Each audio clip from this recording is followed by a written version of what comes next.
আমার স্বামী ঘরে ঢোকার সাথে সাথে মোবাইলের ক্যামেরা অন করতেন।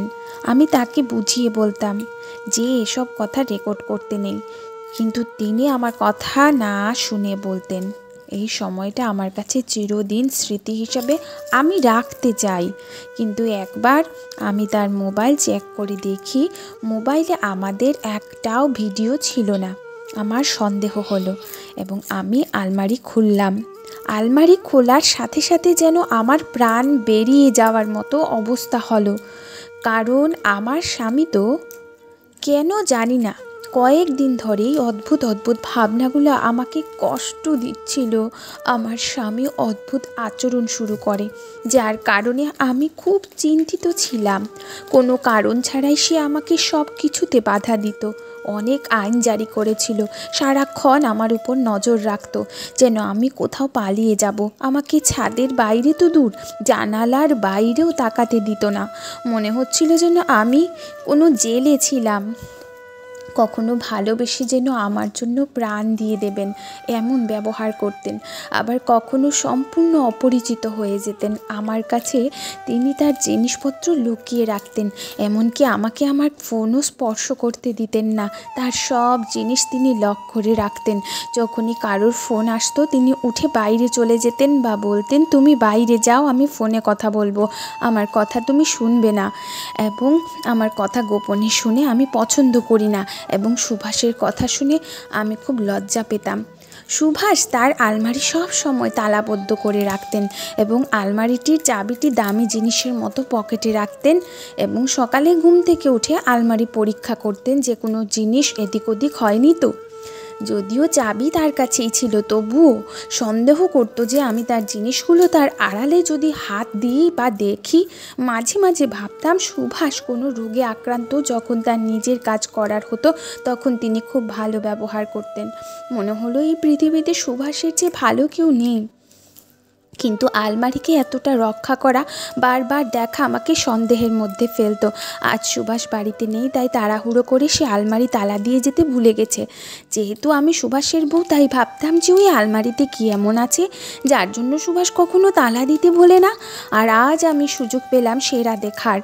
আমি একটি ওয়ার্ডরোবের দিকে এগিয়ে গেলাম। ভয়ে আমি ওয়ার্ডরোবের দিকে হাত বাড়ালাম। মনে মনে খুশি হলাম যে আজ ওয়ার্ডরোবের রহস্য খুলবে আর আমার এতদিনের চিন্তা আজ দূর হবে। আমি ওয়ার্ডরোব খুলতে যাচ্ছিলাম, কলিং বেল বেজে উঠতেই আমি আবার লাফ দিয়ে উঠে পেছিয়ে গেলাম। মনে হলো কেউ যেন বেলের গায়ে হাত রেখে ভুলে গেছে। আমি যখন দৌড়ে দরজার কাছে গেলাম তখন দেখি সুভাষ সেখানে দাঁড়িয়ে আছে। তার মুখ লাল হয়েছিল এবং সে হাঁপাচ্ছিল। মনে হলো সে যেন দৌড়ে এসেছে বা তার পেছনে কেউ যেন তাকে দৌড় করিয়েছে। আমি সুভাষকে জিজ্ঞেস করলাম, সব ঠিক আছে তো? আপনি এইমাত্র কাজে গিয়েছিলেন, তাহলে কীভাবে এত তাড়াতাড়ি ফিরে এলেন? সুভাষ আমাকে তার পথ থেকে সরিয়ে দিয়ে বলল যে সে একটা গুরুত্বপূর্ণ জিনিস নিতে ভুলে গেছে, আর সোজা ঘরে গিয়ে ঘরের দরজা বন্ধ করে দিল। কিছুক্ষণ পর সুভাষ আবার অফিসে চলে গেল। যখন আমি ঘরে এলাম আমি খুব হতাশ ছিলাম। দেখলাম সুভাষ আলমারিতে তালা দিয়ে চাবি নিজের সাথে নিয়ে গিয়েছিল। এবার আমার সন্দেহই সত্যি হলো, মানে এই আলমারিতে এমন কিছু ছিল যা সুভাষ আমার কাছ থেকে লুকিয়ে রেখেছিল।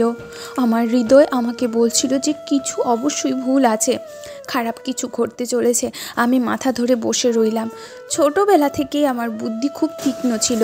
আমি আগে থেকেই জানতাম যে খারাপ কিছু ঘটতে চলেছে, কিন্তু এই আলমারিতে কি ছিল যা আমার জানা নেই। আমার খুব খারাপ লাগছিল যে সুভাষ আমার কাছ থেকে জিনিসগুলো গোপন করে, এবং এখন আমার সন্দেহ পাকা হয়ে গেছে। আমি অনুভব করছিলাম নিশ্চয়ই কোনো মেয়ের সঙ্গে সম্পর্ক আছে, সে কারণে সুভাষ আমার সাথে থেকেও খুশি নয়। এখন ভাবছিলাম যে সুভাষের জীবনে যদি অন্য কোনো মেয়ে ছিল তাহলে সে কেন আমাকে বিয়ে করলো? মনে হয় সত্যিই বাধ্য হয়েছিল আমার বিয়ে করতে। ওই মেয়েটির সাথে সুভাষের বিয়েতে হয় সুভাষের বাবা রাজি হতো না বা মেয়ের পরিবার রাজি হতো না। এখন এই একটাই কথা আমার মনের মধ্যে ঘুরপাক খাচ্ছিল যে সুভাষ খুব তাড়াতাড়ি আমাকে ছেড়ে আরেকটা বিয়ে করবে। এসব ভাবতে ভাবতে আমার মনটা কষ্টে ভারী হয়ে গেল। আমি সুভাষের সব কাজ করতে চাইতাম যাতে সে আমাকে ছেড়ে না যায়, কিন্তু সুভাষ নিজের কাজ নিজেই করতো। একদিন সুভাষকে বললাম, তুমি আমাকে তোমার ওয়ার্ড্রোবের চাবি দাও যাতে আমি তোমার ওয়ার্ড্রোব পরিষ্কার করে সেট করতে পারি। এটা বলে আমি সুভাষের দিকে তাকিয়ে খেয়াল করতে লাগলাম। তিনি বললেন, এর কোনো প্রয়োজন নেই, আমরা নিজেই সব করব। আলমারিতে আমার গুরুত্বপূর্ণ কাগজপত্র আছে, আমি কারোকেই সেগুলো স্পর্শ করতে দেই না। একটা জিনিসও যদি এখানে সেখানে যায় তাহলে সমস্যা হবে। আমি আদর করে বললাম, সুভাষ, তোমার কোনো জিনিসই এখানে ওখানে হবে না, একবারে তুমি আমার কথা বোঝো না। সুভাষ আমাকে রেগে গিয়ে বলল, আর আমি চুপ হয়ে গেলাম। তখন সুভাষ মুখ ঘুরিয়ে নিল। এর মানে বুঝলাম যে সে কথা বলার মোডে ছিল না। আমি দরিদ্র পরিবারের সন্তান ছিলাম, আমি সুন্দর এবং শিক্ষিত ছিলাম। বাবার পণ দেওয়ার ক্ষমতা না থাকায় গরিব হওয়ার কারণে কোনো ভালো সম্পর্ক আসেনি। তারপর একদিন হঠাৎ করে সুভাষ ও তার বাবা আমাদের বাড়িতে এসে আমার সম্পর্কের কথা বলে এবং পণ নিতে অস্বীকার করে। এক সপ্তাহের মধ্যে সুভাষের সঙ্গে আমার বিয়ে হয়ে গেল। আমি খুব খুশি হয়েছিলাম যে আমার ভাগ্য খুলেছে যেন, এবং বসে বসে এত ভালো সম্পর্ক পেয়ে গিয়েছিলাম। কিন্তু ভাগ্য আমার জন্য অন্য কিছু রেখেছিল। আগামী দিনে আমার সাথে কি ঘটতে চলেছে তা আমি জানতাম না। আমি বধূ সেজে বসেছিলাম। আমার স্বামী ঘরে এলো এবং আসার সাথে সাথে মোবাইলের ক্যামেরা অন করে আমার কাছাকাছি চলে এলো। আমি খুব অবাক হলাম এবং আমার অস্বস্তি হচ্ছিল। আমি ভয়ে সুভাষকে বললাম, তুমি আগে ক্যামেরা তো বন্ধ করো। সুভাষ বলল, এই সুন্দর মুহূর্তগুলো আমি ক্যামেরায় বন্দি করতে চাই, এই স্মৃতিগুলো আমি রাখতে চাই। মোবাইলের ক্যামেরা চালু থাকায় আমার সমস্ত মুখ নষ্ট হয়ে গেল এবং আমার মনে হলো তৃতীয় চোখ আমাকে এই অবস্থায় দেখছে, যেন একজন মানুষ আমাকে দেখছে, মোবাইল ক্যামেরা নয়। এটা আমাকে অনেক কষ্ট দিয়েছিল। কিন্তু একটা মাত্র রাত পেরিয়েছিল আমার বিয়ে হওয়ার। নতুন কনে ছিলাম আমি, তাই কিছু বলতে পারলাম না। জানি না সুভাষের খারাপ লাগতো কিনা। আমি ভেবেছিলাম যে সুভাষকে পরে বুঝিয়ে বলবো যে তার এটা করা ঠিক হচ্ছে না। তারপর পরে আমি বলেছিলাম, কিন্তু সুভাষ আমার কথা শুনেনি। তারপর এটা যেন প্রতিদিনের রুটিন হয়ে গেল। ঘরে ঢোকার সাথে সাথে সে ক্যামেরা অন করতো আর আমি লজ্জায় মাথা নিচু করতাম। হয়তো আমার জায়গায় অন্য কোনো মেয়ে থাকলে স্বামীর সুখের জন্য সবই করত, কিন্তু আমি এই ধরনের মেয়ে ছিলাম না। আমি প্রথম থেকে লাজুক টাইপের মেয়ে ছিলাম। ঘরের ভেতরে এই অবস্থা ছিল এবং আমি যখন ঘর থেকে বের হলাম তখন আমার শ্বশুর আমার দিকে অদ্ভুত চোখে উপর থেকে নিচ পর্যন্ত তাকাতেন এবং আমি বিরক্ত হয়ে যেতাম। শ্বশুর আমার দিকে তাকিয়ে থাকা আমার ভালো লাগেনি। মেয়ে হয়ে ওর নোংরা চোখে লুকিয়ে থাকা ইচ্ছেগুলো আমি পড়েছি। আমি শ্বশুরের সামনে একটা বড় চাদরে নিজেকে লুকিয়ে রাখতাম যাতে নোংরা চোখ আমার দিকে না পড়ে। প্রথমত আমার শ্বশুরের কোনো কাজ ছিল না, সারাদিন ঘরে বসে মোবাইল দেখতো বা শুধু আমার দিকে তাকিয়ে থাকতো। তার বিন্দু মাত্র লজ্জা ছিল না যে আমি তার ছেলের বউ আর তার বৌমা।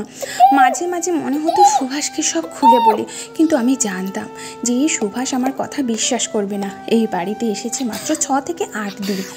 বাবার বদলে সুভাষ কখনো আমার কথা বিশ্বাস করবে না। বাড়িতে আমরা 3 জনই ছিলাম, সুভাষ, আমার শ্বশুর আর আমি।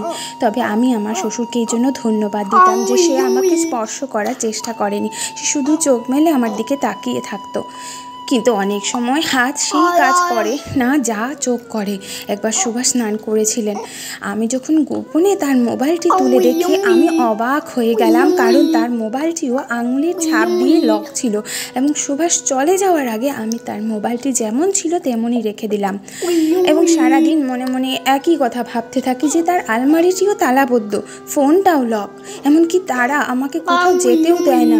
কি ব্যাপার কিছুই বুঝতাম না। আমার বিয়ে হয়েছে মাসখানেক আগে। এই 1 মাসে এমন একটি দিনও ছিল না যেদিন আমি কোনোভাবেই খুশি হতে পেরেছি। আমি যখনই আমার বাবার বাড়িতে যেতে চাইতাম তখন আমার স্বামী আমাকে বাধা দিত এবং আমি আমার বাবা মায়ের জন্য খুব দুঃখ বোধ করতাম। আমি আমার মা, বাবা, বোন এবং ভাইকে অনেক মিস করতাম।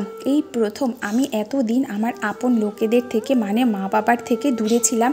এবং দ্বিতীয়ত সুভাষের মোবাইলে আমাদের ভিডিওগুলি আমাকে খুব চিন্তায় রাখতো। কেউ যদি ভিডিওগুলো দেখে ফেলে তাহলে তারা আমাকে নিয়ে কি ভাববে জানি না। এই নিয়ে এতটাই চিন্তিত ছিলাম যে এক রাতে ঘুমাতে পারছিলাম না। সারা রাত কেটে গেল আমার এপাশ ওপাশ করে। সুভাষ তাড়াতাড়ি ঘুমিয়ে পড়েছিল। তখনই আমি আস্তে করে সুভাষের মোবাইলটা নিলাম এবং ভয়ে ভয়ে সুভাষের আঙুল মোবাইলে রাখলাম এবং মোবাইলের লক খুলে দিলাম।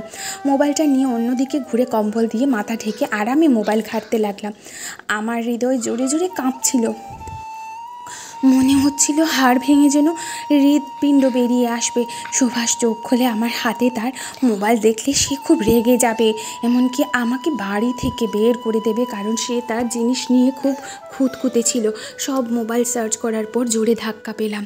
সেখানে আমার আর সুভাষের একটা ভিডিও ছিল না, যদিও ও রোজ ভিডিও করতো। আমি মোবাইল বন্ধ করে সুভাষের মাথার কাছে রেখে চিন্তার সাগরে ডুবে গেলাম। কিন্তু সুভাষ তো বলেছিল যে সে ভিডিও করছে, নাকি সে পরীক্ষা করছিল? সে তো কোনো ভিডিও তৈরি করেনি, সে হয়তো আমাকে পরীক্ষা করার জন্য এটা করছে।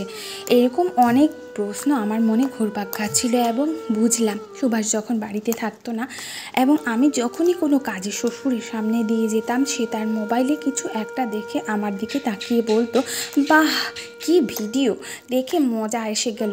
আর আমি মনে হয় লজ্জায় মাটিতে তলিয়ে যেতাম, যেন শ্বশুর আমারই ভিডিও দেখছে এবং আমার সম্পর্কে কথা বলছে। তারপরে নিজের চিন্তা ভাবনাকে ভুল প্রলাপ হিসাবে ভাবতাম আর নিজেই সেগুলো অস্বীকার করতাম। শ্বশুরের এরকম ব্যবহার আমার মোটেও পছন্দ হয়নি। সুভাষ কাজ থেকে ফিরে না আসা পর্যন্ত বেশিরভাগ সময় আমি ঘরেই কাটাতাম। এটা আমার জন্য একটা কঠিন সময় ছিল। যখন সুভাষ বাবার সঙ্গে লুকিয়ে কথা বলতো, দুজনেই আমাকে দেখে চুপ হয়ে যেত বা কোড ওয়ার্ডে কথা বলতো। দুজনেই আমাকে সরল মনে করতো, যেন আমি তাদের কথা বুঝতে পারছি না। কিন্তু আমি ছিলাম শিক্ষিত মেয়ে, আমি কিছু কিছু বুঝতাম এবং কিছু শব্দ আমার কানে পড়তো, তাই আমি সারাদিন সেগুলি নিয়ে ভাবতাম। সুভাষ আমাকে বলেছে যে ওর বাবা হার্টের রোগী, কিন্তু আমি তো দেখতাম সে পুরোপুরি ভালো। মনে হতো যেন সুভাষের বড় ভাই তার বাবা নয়, দেখতে খুব অল্প বয়সী, এবং আমি ভাবতাম যে সে আবার বিয়ে করলো না কেন। হয়তো ভালোবেসে দ্বিতীয় বিয়ে করেননি, হয়তো তিনি সত্যিই হার্টের রোগী ছিলেন। এক রাতে আমরা যখন ঘুমোচ্ছিলাম তখন আমার শ্বশুরের শরীর খুব খারাপ হয়ে গেল। তিনি সুভাষকে ঘুম থেকে জাগালেন। আমার শ্বশুর কষ্ট পেয়ে নিজের বুকে হাত ঘষছিলেন, তার অবস্থা খুবই খারাপ ছিল।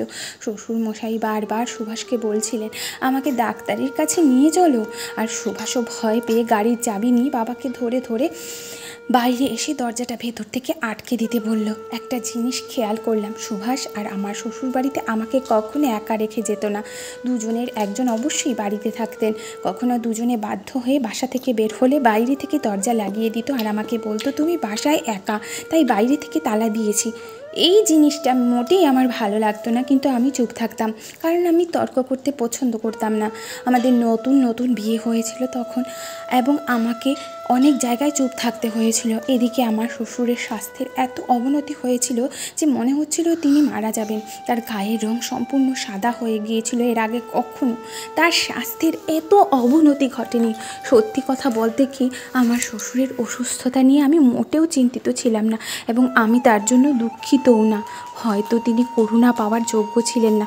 আমি ওটাই ভাবতে লাগলাম যে হঠাৎ মনে পড়লো সুভাষ নিশ্চয়ই এমার্জেন্সিতে চাবি নেয়নি। আমি দরজা বন্ধ করে চাবি খুঁজতে দৌড়ে গেলাম। চাবি খুঁজতে খুঁজতে আমার 10 মিনিট কেটে গেল।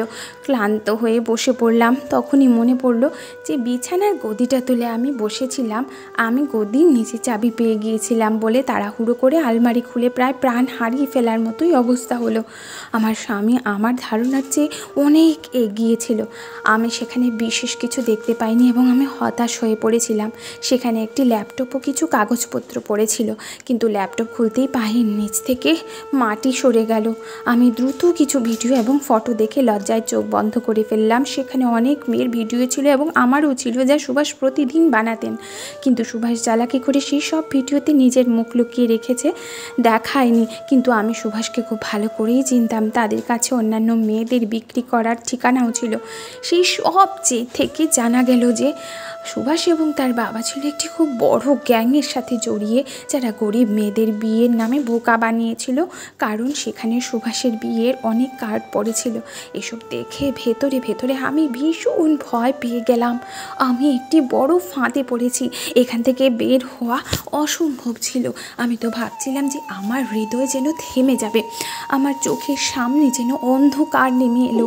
আমি আমার মৃত্যুকে খুব কাছে থেকে দেখছিলাম। সুভাষ যদি জানতে পারে যে আমি তার সম্পর্কে জেনে গিয়েছি, তাহলে সে আমাকে মেরে ফেলবে, সে আমাকে বাঁচতে দেবে না। এই ভেবে আমার দম বন্ধ হয়ে আসতে লাগলো, আমার শ্বাস নিতে কষ্ট হচ্ছিল, কিন্তু আমাকে সাহস জোগাড় করতে হয়েছিল। প্রথমে ভেবেছিলাম এই সব কিছু ডিলিট করে ফেলবো আর সব নষ্ট করে পালিয়ে যাব, কিন্তু কোথায় যাব? এখন তো আমি সন্দেহ করছি যে সুভাষ নিশ্চয়ই বাড়িতে গোপন ক্যামেরা লাগিয়েছে, যাতে সে আমার সব কিছু খুঁজে বের করতে পারে। এসব ভাবতে ভাবতে আমার অবস্থা আরও খারাপ হয়ে গেল। তখন ভাবলাম যা হওয়ার তা তো হয়েছে, সুভাষের ক্যামেরা লাগানো থাকলেও আমি কিছুই করতে পারিনি। তখন ভাবলাম এসব কি আমার মনের ভুল? তারপরে আমার মাথা দ্রুত কাজ করতে শুরু করে এবং আমি সব কিছু আগের মতোই ঠিক করে রেখে দিলাম, যেমন আগে পড়েছিল ঠিক তেমনই। আর আলমারি তালা দিয়ে চাবিটা আবার নিজের জায়গাতেই রেখে দিলাম। আমি যদি পালিয়ে যেতাম, সুভাষের গোপন কথা কখনোই প্রকাশ হতো না এবং সে আমার পরিবারের সদস্যদেরও ক্ষতি করার চেষ্টা করত। ভগবানের কাছে প্রার্থনা করে কাঁদতে লাগলাম, আর এত কান্নাকাটি করলাম যে আমার চোখ ফুলে উঠল। আমি ঈশ্বরের কাছে সাহায্য চেয়েছিলাম। জানি না সুভাষ আমাকে আর কতদিন ধরে ব্যবহার করে যেত, জানি না সে আমার সাথে কি করত। অনেকটা সময় পেরিয়ে গেল, তবু সুভাষ আসলো না। এর মানে সুভাষের বাবার স্বাস্থ্য সত্যি খুব খারাপ হয়েছে, নইলে সুভাষ নিশ্চয়ই ফিরে এসে আলমারির চাবি নিয়ে যেত। তারপর আমি উঠে সারা বাড়ি খুঁজতে লাগলাম, কিন্তু বিশেষ কিছু না পেয়ে শ্বশুরের ঘরে গেলাম। বিয়ের পর থেকে একবারের জন্য শ্বশুরের ঘরে আমি যাইনি। সুভাষ আমাকে পরিষ্কার করে বলে দিয়েছিল যে বাবার ঘরে না যেতে উনি পছন্দ করেন না। এখন শ্বশুরের ঘরে গিয়ে দেখি ওর ঘরটা অনেক বড়। এখন আমার মনে হচ্ছে যে যাই হোক না কেন এই ঘরে রহস্য লুকিয়ে আছে, আর সেজন্যই আমাকে এই ঘরে ঢুকতে দেওয়া হতো না। আমি খুঁজতে লাগলাম, অথচ কিছুই দেখতে পেলাম না। কিন্তু একটা ছোট কার্পেট বিছানো ছিল মেঝেতে। যখন আমি এটিতে পা রাখলাম তখন আমার অদ্ভুত লাগলো যেন। আমি কার্পেট সরিয়ে দেখলাম ঘরের মেঝেতে একটা লোহার ঢাকনা আছে, যে কোনো জায়গা বন্ধ করার জন্য ঢেকে দেওয়া হয়েছে। ওই ঢাকনা দিয়ে ভয়ে ঢাকনাটা তুলতে গিয়ে আমায় হুঁশ হারিয়ে ফেললাম। ওখানে একটা সিঁড়ি নেমে গিয়েছে। আজ ভাবলাম সব রহস্য জানবই, এখন আমি মরে যাই বা বাঁচি, কারণ সুভাষ আমাকে যেভাবেই হোক অপমানিত জীবনই দিত, তার চেয়ে মরে গেলেই ভালো হতো। এদিক ওদিক একটু তাকাতেই দেখি একটা টর্চ পড়ে আছে। এটা অবশ্যই নিচে সিঁড়ি দিয়ে নামতে ব্যবহার করা হয়। টর্চটা নিয়ে সিঁড়ি দিয়ে নিচে নেমে গেলাম। সেখানে গিয়ে যা দেখলাম, আমার আত্মা যেন কেঁপে উঠল। এখানে তো অন্ধকারে একটা জেলখানা তৈরি আছে, সেখানে 5টা মেয়েকে বন্দি করে হয়েছে এবং খাবার না পাওয়ায় তারা শুকিয়ে প্রায় কতগুলো হাড়ে পরিণত হয়েছে। আমি তাদের জিজ্ঞেস করলাম, তোমরা কারা, এখানে কি করছো? মেয়েগুলো বলল, এই বাবা আর ছেলে মিলে আমাদের গরিবের সুযোগ নিয়ে বিয়ের খেলা খেলে আমাদের সঙ্গে নোংরা সব ভিডিও করে তারপর ব্ল্যাকমেল করতে থাকে, নোংরা কাজ করতে বলে। আর আমরা যখন এই কাজে রাজি হইনি, তখন সেই বাপেটা আমাদের এই অন্ধকারে বন্দি করে রেখেছে এবং এখন তারা খুব তাড়াতাড়ি আমাদের বিক্রি করতে চায় এবং ইতিমধ্যে আরও অনেক মেয়ের জীবন নষ্ট করে দিয়েছে। মেয়েরা হাত জোর করে বলেছিল যে এখান থেকে ওদের বের হতে, আমার ওদের সাহায্য করা উচিত, নইলে একদিন আমাকেও এই অন্ধকারে বন্দি হতে হবে। তাদের কথা শুনে আমার মন খারাপ হয়ে গেল। আমি খুব ভয় পেয়েছিলাম, কি করব বুঝতে পারছিলাম না। আমি চাবি খুঁজতে লাগলাম। সুভাষ আসতেই আমার খুব ভয় হচ্ছিল। চাবি খুঁজতে গিয়ে আমার হাত কাঁপছিল। সবশেষে আমি চাবি পেলাম। চাবি পাওয়ার সাথে সাথে আমি তালা খুলে সবাইকে মুক্ত করে দিলাম এবং আমিও তাদের সাথে সাথে উপরে উঠে এসে আলমারি খুলে সেখানে রাখা সমস্ত জিনিস একটি ব্যাগে রাখলাম, কারণ তাদের বিরুদ্ধে আমাকে সব প্রমাণ জোড়ো করতে হতো। সুভাষ বাড়ি ফিরে এসে আমাদের খুঁজে না পেলে সব প্রমাণসহ অদৃশ্য হয়ে যেত এবং কখনো ওরা ধরা পড়তো না। কিন্তু আমি চেয়েছিলাম ওদেরকে ধরা হোক। জানালা দিয়ে বাইরে তাকিয়ে দেখি রাস্তা দূর দূর পর্যন্ত ফাঁকা, রাস্তার বাতি জ্বলছিল এবং রাত হয়ে গিয়েছিল। এবং আমরা সবাই একসাথে ঘর থেকে বেরিয়ে এলাম। জেলখানা থেকে বেরিয়ে অনেকক্ষণ লুকিয়ে লুকিয়ে আর ভয়ে আমরা 6টা মেয়ে রাতের অন্ধকারে গাড়ির জন্য অপেক্ষা করছিলাম এবং আমরা সবাই একসাথে ঈশ্বরের কাছে প্রার্থনা করছিলাম। এবং অবশেষে যখন আমরা একটি ট্যাক্সি দেখলাম, আমাদের যেন জীবন ফিরে এলো, কারণ মেয়েগুলো দুর্বল হয়ে পড়েছিল এবং ঠিকমতো হাঁটতেও পারছিল না। সেখান থেকে ট্যাক্সি নিয়ে সরাসরি আমরা থানায় এলাম। এই সময় আমরা সবাই জানতাম যে বাবা ছেলে দুজনেই ঘরে আসবে এবং সারা জীবন আমাদের অন্ধকারে বন্দি করে রাখবে বা চিরতরে শেষ করে দেবে। এই ভয়ে আমরা থানায় পৌঁছালাম এবং আমরা মেয়েরা পুলিশকে সব বলে দিলাম যে এই বাবা ছেলে কিভাবে আমাদের বন্দি করেছে এবং আমাদের বিক্রিও করতে চাইছে। পুলিশকে সুভাষের বাড়ি ঠিকানা দিলাম এবং পুলিশ অভিযান চালিয়ে অনেক কিছু ধরে ফেললো, যা আমি ধরতে পারিনি। সুভাষের বিরুদ্ধে সব সাক্ষী পাওয়া গেল। এখন কেউ তাকে ফাঁসির হাত থেকে বাঁচাতে পারবে না। এদিকে আমার শ্বশুর মারা গিয়েছিলেন। এটা ওই বৃদ্ধের সৌভাগ্য বা দুর্ভাগ্য ভাবুন যে সে পুলিশের হাত থেকে রক্ষা পেয়ে মারা গেছে। অ্যাম্বুলেন্সে করে বাবাকে বাড়ি নিয়ে আসছিল সুভাষ। তার বাবার হার্ট অ্যাটাক হয়েছিল এবং সে মারা গেছেন। বাবাকে খুব ভালোবাসত সুভাষ, সেই কারণে সেই রাতে সে জ্ঞান হারিয়ে ফেলে এবং এক রাতেই তার বাবার সাথে তার অত্যাচারে, তার নোংরামির কাহিনীও শেষ হয়ে যায়। মনে হলো আজ ঈশ্বরের হাতে বাবা ছেলে দুজনেই ধরা পড়েছে। একজন তো ভগবানের কাছে হিসাব দিতে চলে গেল, অন্যজনকে সারা জীবন জেলের অন্ধকারে পৌঁছতে হবে। যেভাবে এই নিরীহ মেয়েদের অন্ধকারে বন্দি করে রেখে দিয়েছিল, ঠিক সেইভাবে পুলিশ সুভাষকে আটক করে হেফাজতে নেয় এবং তাকে অনেক মারধর করে। একটি বিশাল গ্যাং ছিল যাকে পুলিশ বহু বছর ধরে খুঁজছিল এবং পুলিশের চাপে আমরা সুভাষের সমস্ত সহযোগীদের নাম ঠিকানা বলেছিলাম এবং তাদেরও গ্রেপ্তার করিয়েছি। এভাবে পুরো খেলা ধরা পড়ে যায় পুলিশের হাতে। পুলিশ আমাদের সব ভিডিও সব জায়গা থেকে ডিলিট করে দিয়েছিল এবং সব মেয়েরা নিজের বাড়িতে চলে গেল এবং এত বড় খেলা ধরা পড়ার কারণে আমি পুরস্কার হিসাবে বেশ কিছু টাকা পেয়েছিলাম এবং আমার খুব নাম হয়ে গিয়েছিল আর পত্রিকায় আমার নাম ছাপাও হয়েছিল। হয়তো ঈশ্বর আমাকে এই কাজের জন্য বেছে নিয়েছিলেন, কিন্তু আমি খুব ভয় পেয়েছিলাম। অনেক বছর পরে আমার বিয়ে করেছিলাম এবং তাই এই বিয়ের কারণে অনেকেই আমার উপর থেকে বিশ্বাস হারিয়ে ফেলেছিল। আমার স্বামী এবং শ্বশুর আমাকে স্বপ্নে দেখা দিত। কখনো কখনো আমি স্বপ্ন দেখতাম যে আমি অন্ধকার ঘরে বন্দি। এটি একটি খুব কঠিন সময় ছিল যখন আমার বাবা মা আমার পাশে ছিলেন এবং আমার মা সবাইকে বলেছিলেন যে আমার স্বামী মারা গেছেন। এই জন্য আমি গভীর শোকের মধ্যে আছি। সুভাষের কাছ থেকে ডিভোর্স নিয়েছিলাম। মা বলল ডিভোর্সের কথা মানুষকে বললে তুমি আর থিতু হতে পারবে না, তাই সবাইকে বলেছি তুমি বিধবা হয়ে যাওয়া ভগবানের লেখা মনে করে সবাই চুপ হয়ে যেত। আমাদের গ্রামে তালাক দেওয়া ভালো মনে করা হয় না। মার কথা শুনে আমার চোখে জল চলে আসলো। মা এখনও মনে করে আমি আবার বিয়ে করে আবার থিতু হয়ে যাব। বিয়েতে বিশ্বাস হারিয়ে ফেলেছিলাম।